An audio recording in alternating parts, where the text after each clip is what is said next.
Shalom adik-adik yang terkasih dalam Yesus Kristus. Senang sekali kita bertemu kembali dalam ibadah online Sekolah Minggu GKY Telogong.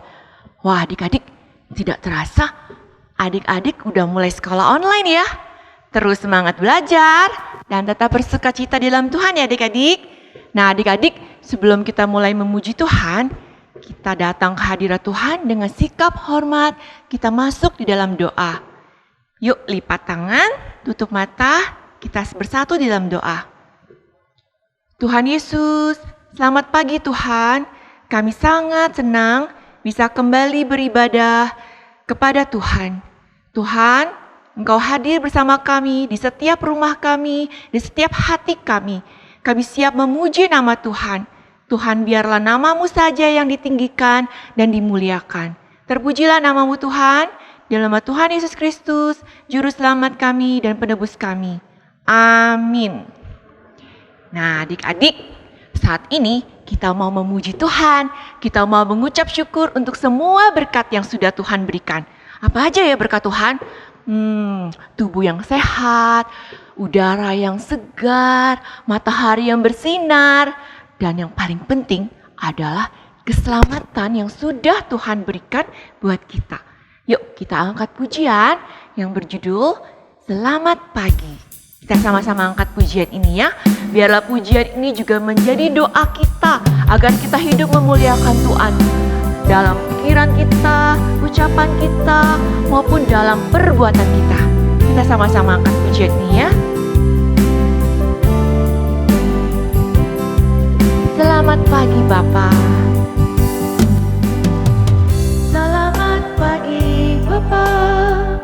Selamat pagi Yesus, selamat pagi Roh Kudus, terima kasih Kau berkati aku.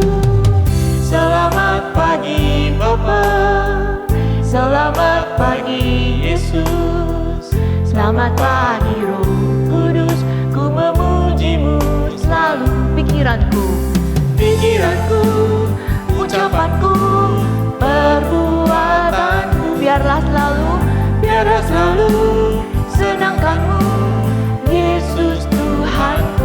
Sekali lagi kita angkat pujian ini dengan segenap hati ya. Kita panggil Dia, selamat pagi Bapa. Selamat pagi Yesus. Selamat pagi Allah Roh Kudus. Selamat pagi Roh Kudus, terima kasih Kau berkati aku. Selamat pagi Bapa, selamat pagi Yesus, selamat pagi Roh Kudus, ku memuji-Mu selalu.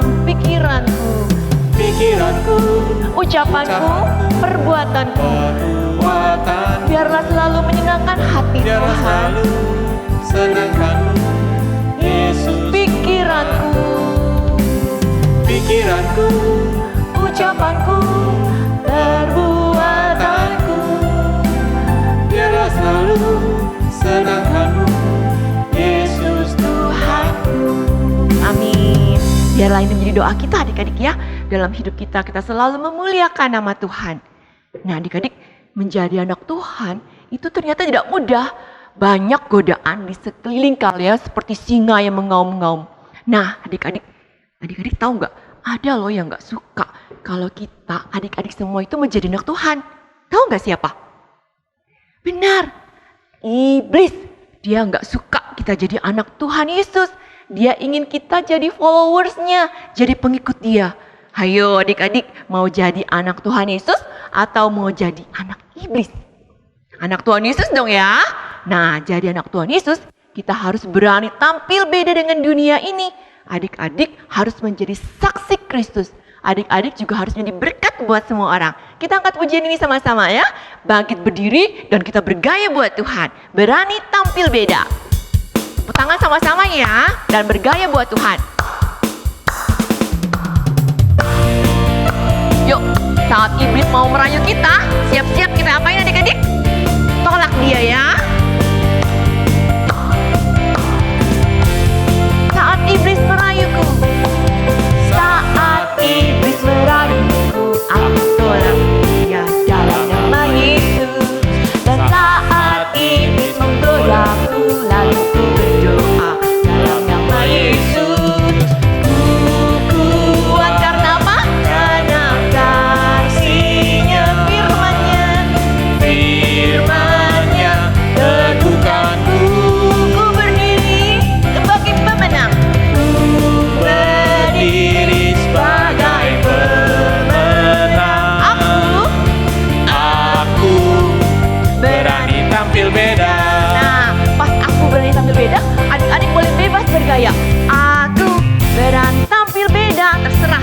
mau putar apapun ya.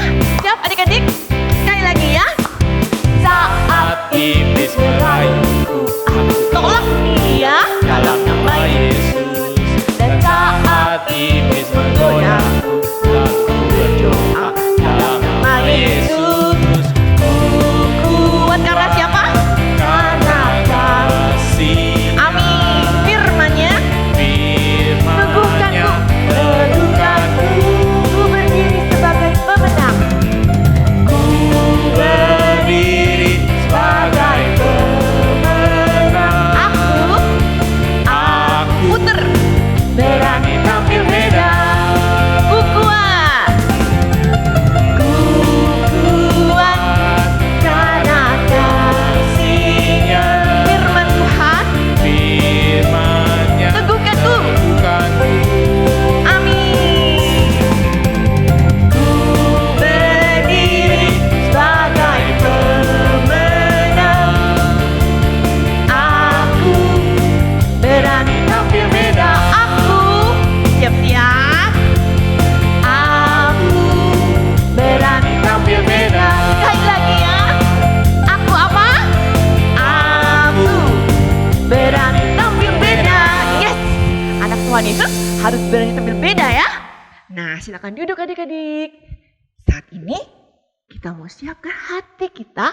Kita mau mendengarkan firman Tuhan. Ada sebuah pujian yang sangat indah. Yang terus ingatkan kita untuk menjadi serupa dengan siapa? Tuhan Yesus. Dalam segala hal, dimanapun kita berada. Pujian ini pernah diajarkan juga di sekolah minggu. Kita angkat pujian ini ya. I wanna be like Jesus.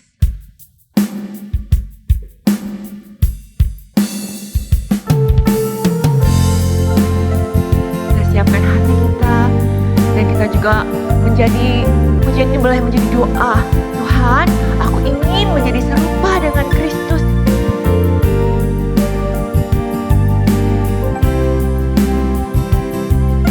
Sama-sama angkat pujian ini ya. I wanna be like Jesus. I wanna Be like Jesus, sing like Jesus. think like Jesus, Do what He will do in every way. in every way, everywhere, every day. Let His Love and grace shine through. I wanna be like Jesus, so that Jesus will be seen in me. Father, Father, help me be like Jesus. like Jesus. Sekali lagi kita akan pujian ini ya. I wanna Be like Jesus, sing like Jesus. think like Jesus. Do what He will do. Do What He will do in every way. in Everywhere, every day. every day. Let His love Let His love and grace shine through. I wanna be like Jesus.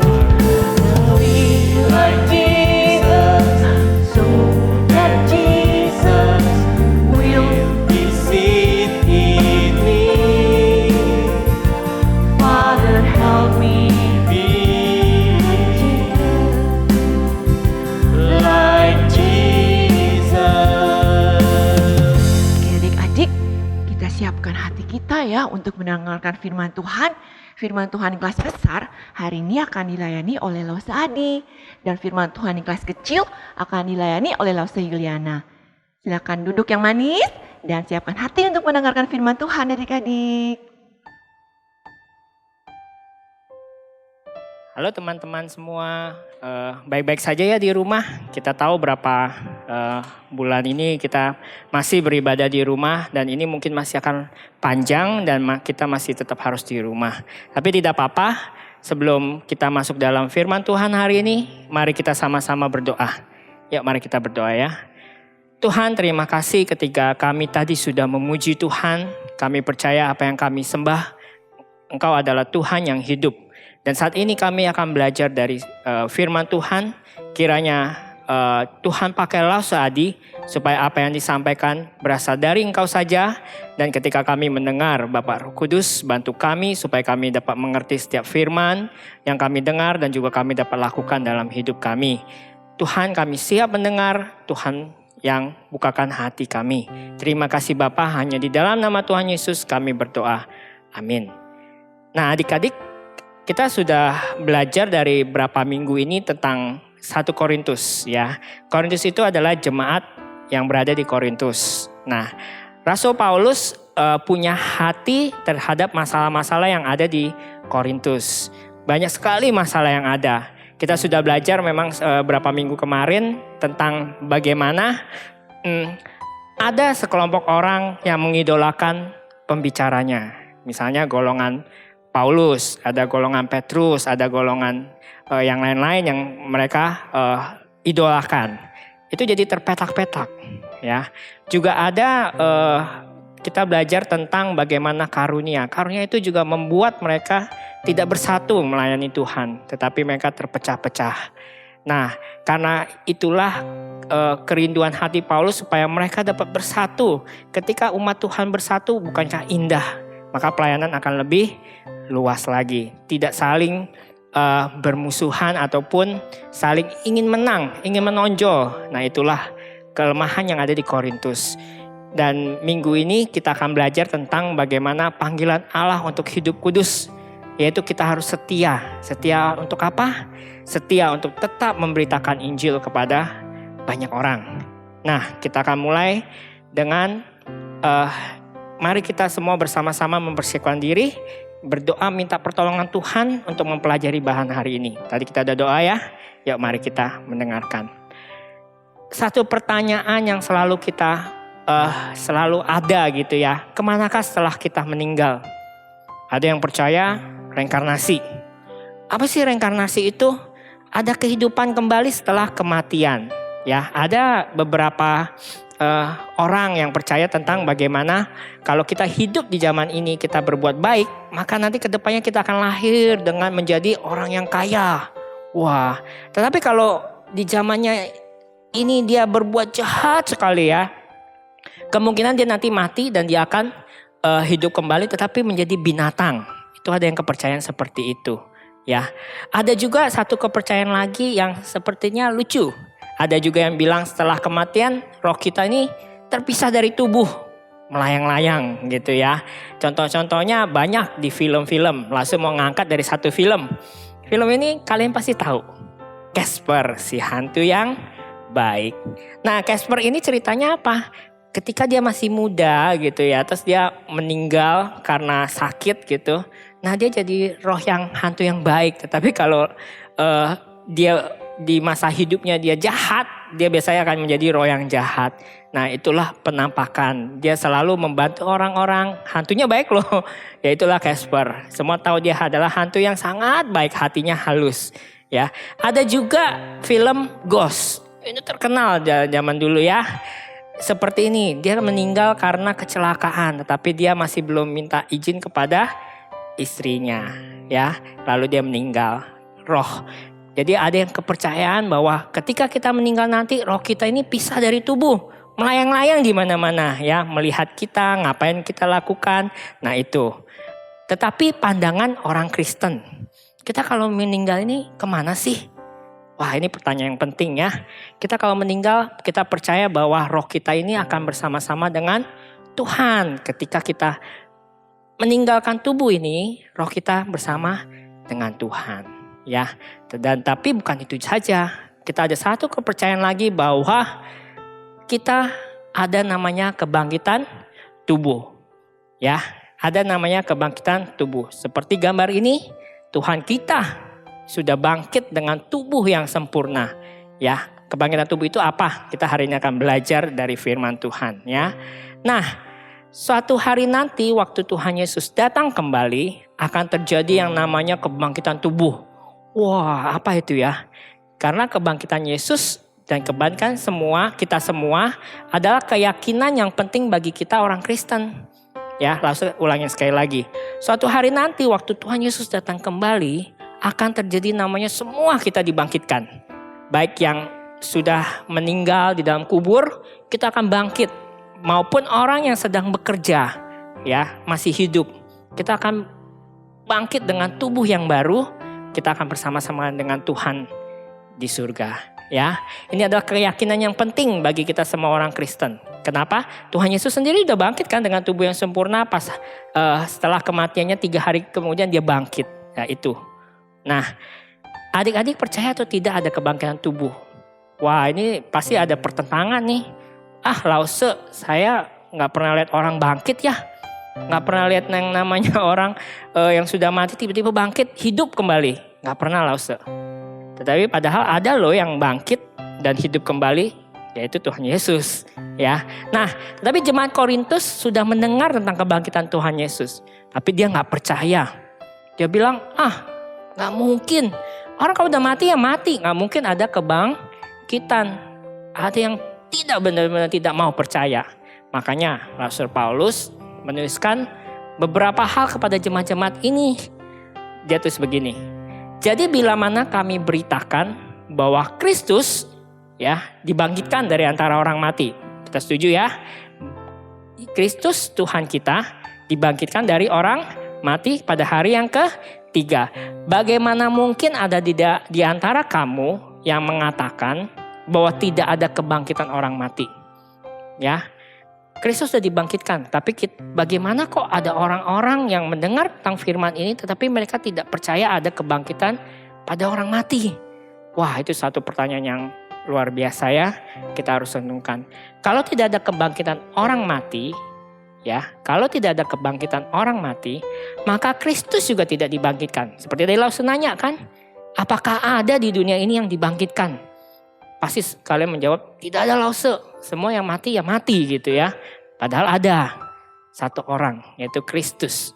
Ya, tapi andai kata Kristus tidak dibangkitkan, maka sia-sialah apa yang Lause, Rasul Paulus, Rasul Petrus semua beritakan tentang Tuhan Yesus. Bahwa Tuhan Yesus kita sudah bangkit.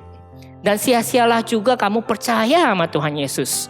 Ya, itu diambil dari 1 Korintus 15, 12 sama 14. Ini langsung di layar, langsung munculkan ya. 15, 12 sampai 14 berkata tentang bagaimana kebangkitan ketika Yesus dibangkitkan dari orang mati. Ya, nah seperti contoh begini deh. Kalau misalnya Lause Adi bilang Lause adalah Kapten Amerika. Kalian percaya nggak? Lause Kapten Amerika. Bohong Lause. Tapi Lause maksa nih. Lause Kapten Amerika, kalian harus percaya. Mulai sekarang kamu ketemu orang bilang Lause Adi adalah Kapten Amerika. Ya, padahal kalian tahu, Lause Adi mah bohong. Gak mungkin Lause Kapten Amerika, kan Kapten Amerika yang namanya Kenny Rogers ya kalau nggak salah. Lause lupa inget ya. Kapten Amerika dia, gak mungkin Lause Adi. Tapi Lause minta kalian semua bilang ke orang-orang, Lause Adi itu Kapten Amerika. Lalu satu hari kalian ditangkap gara-gara percaya bahwa Lause Adi adalah Kapten Amerika. Kamu bilang kepada orang-orang itu bahwa Lause Adi adalah Kapten Amerika. Lalu kamu mau dibunuh sama orang itu. Lalu gimana? Apakah kalian tetap mau bilang Lause Adi adalah Kapten Amerika? Wah, kalian pasti mikir-mikir ya. Nah, seperti itulah. Kita ini semua tidak akan bakal mau mati demi sesuatu yang kita tahu bahwa itu adalah suatu kebohongan. Betul ya? Kita tahu, Rasul Paulus tahu bahwa kalau berita Kristus tidak bangkit itu adalah satu bohong. Lo ngapain capek-capek kita bilang ke orang-orang? Ngapain dengan seluruh jiwa dan nyawa Rasul Paulus pengen melayani Tuhan? Ya udah ngapain? Mendingan kita berpesta, kita hidup hura-hura karena tidak ada harapan. Ya, tetapi karena ada harapan inilah makanya Paulus menjelaskan seperti ini. Dan kami juga, mengapakah kami setiap saat membawa diri kami ke dalam bahaya? Ya, Paulus dan juga rekan-rekan sepekerjanya selalu membawa diri ke dalam bahaya, dipukul, masuk penjara, disiksa. Bahkan Rasul Paulus ini pernah loh sampai digebukin sampai sudah tinggal setengah nyawa gitu ya. Tetapi masih hidup. Bahkan dia pernah digigit ular. Sampai wah, itu nyawa dipertaruhkan demi apa? Kalau hanya berita bohong, Tuhan Yesus nggak bangkit, ya. Nah, saudara-saudara, tiap hari aku berhadapan dengan maut demi kebanggaanku akan kamu, demi kebanggaanku akan kamu dalam Kristus Yesus. Karena Kristus Yesus dia mau melakukan ini semua. Dia Tuhan kita. Aku katakan bahwa hal ini benar, bahwa Tuhan kita bangkit. Itu berita yang penting. Itu yang dipertahankan. Itu yang menjadi motivasi. Kita harus memberitakan tentang Tuhan Yesus karena hal ini. Karena itu benar beritanya. Ya, kalau hanya berdasarkan pertimbangan kata orang,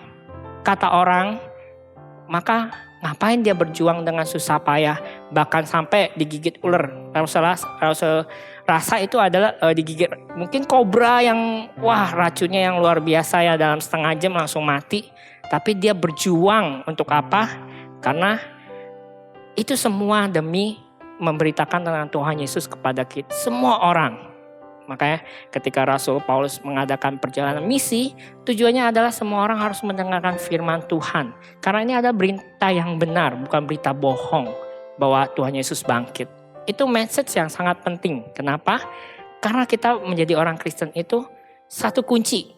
Karena Tuhan Yesus bangkit. Kalau dia tidak bangkit, sama aja dong dengan semua pendiri agama, ada agama Hindu, Buddha, semua hanya tidak ada yang bangkit. Tetapi kita Kristen, kita punya Tuhan Yesus yang bangkit. Itu ya membedakan. Ya, karena kenapa? Kebangkitan Kristus dan kebangkitan benar, berita itu benar adanya, bukan hoaks ya. Itu bukan hoaks, itu ada berita yang benar dan sudah disaksikan banyak orang, termasuk muridnya, termasuk beberapa orang, semua melihat kebangkitan Tuhan Yesus. Itu penting. Ya, Paulus menulis di dalam kitabnya, diambil dari ayat yang 20 ya, kita baca. Kristus telah dibangkitkan dari antara orang mati. Sebagai yang sulung, ini kata kunci yang penting. Sebagai yang sulung dari orang-orang yang telah meninggal. Sulung, apa sih itu sulung? Nah, sulung itu dia adalah pertama. Ulangin lagi ya. Sulung itu adalah Tuhan Yesus adalah pertama. Makanya langsung tanya, apakah di dunia ini dalam sepanjang sejarah dari ujung sampai ujung ya, ada orang yang dibangkitkan dari kematian? Gak ada kan? Tetapi hanya satu orang yang sulung. Yang pertama dibangkitkan dari kematian itu adalah Tuhan kita, Tuhan Yesus. Wah, seneng dong. Langsung senang mendengar kata ini. Karena dia yang pertama dibangkitkan dari kematian. Ya. Nah, Allah anak dilahirkan pertama itu kita biasa sebut anak sulung. Setuju ya? Anak yang pertama dilahirkan kita bilang sulung. Ada sulung pasti ada bungsu. Ya. Nah, panen yang pertama itu kita sebut dengan panen sulung. Yaitu ada dalam berapa minggu, biasa kan banyak pohon nih kita tanam. Pasti ada yang pertama kali dia matang duluan, kita petik duluan, itu adalah panen sulung. Ya. Kenapa harus ada kata sulung? Rupanya Tuhan punya rencana, tidak hanya Tuhan Yesus yang dibangkitkan. Tetapi semua orang yang percaya kepada Tuhan Yesus akan dibangkitkan. Karena setelah sulung, pasti ada orang yang berikutnya akan dibangkitkan dengan tubuh yang sempurna. Ya, tubuh kemuliaan seperti Tuhan Yesus. Ya, karena kita sudah tahu di dalam Alkitab mengatakan bahwa Tuhan bangkit dengan tubuh yang luar biasa, bisa kemana saja. Ya, tapi tubuh itu adalah tubuh yang tidak akan termakan dengan waktu. Ya, itu adalah tubuh yang luar biasa. Kita akan bersama-sama dengan Dia di surga. Nah, lalu akan tutup dengan semua yang ada. Lalu akan refleksikan ya, kita merenungkan bersama-sama bahwa Tuhan Yesus Kristus bangkit sebagai yang sulung, yang pertama. Kita aminkan itu ya. Artinya kelak akan ada kebangkitan lain yang mengikutinya, yaitu kita semua yang percaya kepada Tuhan Yesus, kita juga pasti akan dibangkitkan ya. Apalagi yang dari zaman Abraham yang sudah meninggal ada di kubur, nanti semua akan dibangkitkan. Kita bersama-sama dengan Tuhan di surga dengan tubuh yang baru, ya. Nah, kasih ilustrasi, ya. Mengapa sih Paulus capek-capek? Misalnya teman-teman pergi ke pantai, ya. Kita bikin rumah-rumahan pasir, bahkan istana dari pasir. Bagus, kita seneng yang lihatnya. Wah, kalau anak Rasul gitu main pasir, wah udah seneng banget gitu. Tiba-tiba air laut datang, hilang tuh pasir. Pasti sedih nggak? Sedih. Tetapi kita senengnya sementara gitu. Tapi kalau misalnya kayak Paulus, dia percaya bahwa firman Tuhan mengatakan Tuhan Yesus itu sudah bangkit. Dengan alasan itu, seperti Rasul kasih uang. Kamu bikin rumah yang beneran. Pasti sungguh-sungguh nggak? Karena kita tahu bahwa apa yang kita bangun ini, kita pasti akan mengerjakan dengan sungguh-sungguh. Kita akan bangun satu rumah dengan sungguh-sungguh, tidak kena air langsung hilang. Tapi kita akan membuat sesuatu yang tahan lama. Kenapa? Karena kita ingin seperti Paulus. Dia memberitakan Injil dengan dasar bahwa berita ini harus sampai kepada semua orang. Karena Tuhan kita sudah dibangkitkan dari orang mati. Itu penting, makanya dia berjuang dan bersungguh-sungguh dan melakukan ini. Itulah berita yang Paulus ingin sampaikan kepada jemaat Korintus dan kini juga dia ingin memberitakan kepada kita semua. Kita harus berjuang ya untuk itu semua. Paulus mengatakan, karena itu saudara-saudaraku yang kekasih, berdirilah teguh ya. Bagaimanapun segala siksaan yang dialami Paulus, dia tetap berdiri teguh. Ya, bahkan dia mati juga tetap berdiri teguh memegang prinsip bahwa Tuhan Yesus bangkit dan itu demi kita semua. Jangan goyah dan giatlah selalu dalam pekerjaan Tuhan. Ya, jangan goyah, giatlah selalu dalam pekerjaan Tuhan. Sebab kamu tahu bahwa dalam persekutuan dengan Tuhan, jerih payah kita tidak akan sia-sia. Amin. Sungguh indah ya ayat ini, ayat 58. Karena itu saudara-saudaraku yang kekasih, berdirilah teguh, jangan goyah, giatlah selalu dalam pekerjaan Tuhan. Sebab kamu tahu bahwa dalam persekutuan dengan Tuhan, jerih payahmu tidak sia-sia. Apa sih yang harus kita lakukan? Ya, kalau sampai tidak ada surga, maka tidak ada kebangkitan, tidak ada kekekalan. Ya, maka sia-sia teman percaya sama Tuhan Yesus. Kita juga hidup baik-baik juga percuma. Ngapain? Karena ada kebangkitan, ada kekekalan, ada kebersamaan atau persekutuan dengan Tuhan. Maka apa yang kita lakukan di dalam hidup ini tidak ada yang sia-sia atau tidak berarti. Tapi mempunyai satu arti yang baru. Bahwa kita mengerjakan ini semua demi Allah Bapa, Tuhan Yesus dan Bapa Roh Kudus. Kita melakukan itu semua karena memuliakan nama Tuhan. Hal-hal apa sih yang akan langsung minta kalian kerjakan? Yaitu hal apa yang harus kita lakukan yang kita percaya tidak sia-sia, yaitu hiduplah dalam kekudusan. Kita harus menjaga kekudusan karena Tuhan kita adalah Tuhan yang kudus. Dia mau anak-anaknya juga harus kudus. Kalau enggak, bukan anak Tuhan, anak iblis. Ya. Terus melayani.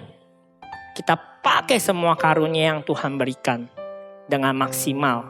Karena kita adalah kepunyaan Tuhan. Kita lakukan semua itu demi Tuhan. Lalu yang ketiga juga tidak kalah penting adalah memberitakan Injil. Ini harus. Karena Paulus dengan segala susah payah bahkan mempertaruhkan nyawa. Demi apa? Supaya berita tentang kebangkitan Tuhan Yesus sampai kepada semua orang. Semua orang percaya kepada Tuhan Yesus. Ya, mari kita lakukan 3 ini.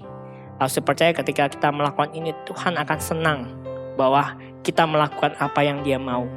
Ya, lalu sampai sini kita akan berdoa. Tuhan, terima kasih ketika hari ini kami belajar dari beberapa Bapak Paulus bagaimana dia berjuang untuk tetap setia memberitakan Injil. Di tengah-tengah segala masalah yang ada, dia tidak takut akan bahaya. Tuhan, kami belajar supaya kami juga bisa melakukan 3 hal ini Tuhan. Kami bisa hidup dalam kekudusan, dan kami juga dapat melayani dengan sepenuh hati. Dan juga kami memberitakan Injil demi nama-Mu Tuhan. Kami percaya bahwa Engkau mendengar kami sudah mendengar firman Tuhan, kami akan melakukan 3 hal ini Tuhan. Kami percaya bahwa Engkau akan menyertai kami sampai kami nanti bertemu dengan Engkau dengan tubuh yang baru dan tubuh yang sempurna untuk memuliakan nama-Mu Tuhan. Hanya di dalam nama Tuhan Yesus kami berdoa. Amin.